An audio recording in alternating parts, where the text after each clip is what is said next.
It's nothing and it's everything. The adventure is not knowing what's going to happen next. Do you know what I mean? It's accepting that you don't have control of the future, that all you have control of is now, make the most of now. So every step that I take is not calculated and thought of. It's just, I put my body into that position and I adapt to it. When you think ahead in the future, it prevents you from being in the moment now. And when you're in the moment is when you are able to do things that other people, you know, can't understand or put the finger on, you know. You know, you might not have tomorrow, do you know what I mean? It's the way I see it, like, I mean, you know, less time full-on conditioning for the future and more time just enjoying the fact that you've got another day, really. Just in the world in general, imagination and creativity has just been lost. It's been stripped away from us over history and has been slowly fed back into the world that we live in through computer games and stuff like this. And that's why, you know, kids are so addicted to games, because, you know, it's a way to achieve, an easy way to achieve. So a lot of people that would be watching, they don't realise that, you know, I'm using my body to really battle against, obviously, the total physical of this world.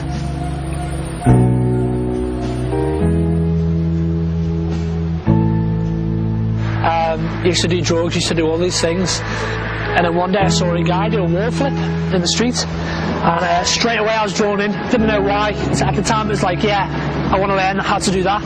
It was that individual and the way he looked at life, and I never knew then, but I know now that that's what it was. It was a way for me to break out of this mould, this, you know, uncontrollable system that I was in order to find truth.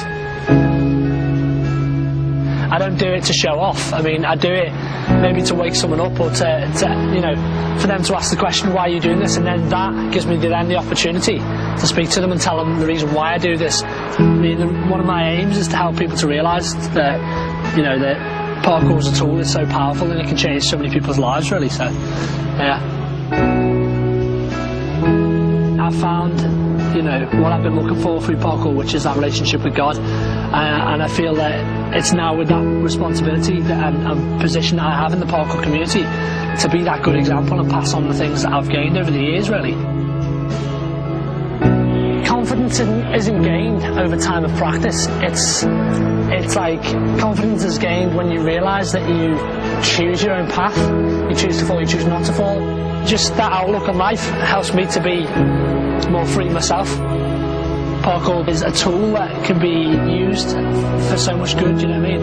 And it's just for people to become aware of that before it gets too late, and to the point where parkour becomes completely physical. It becomes just competition, or, you know, about making money, and the message is lost. If you're afraid of falling, you fall because you're afraid. Everything is choice.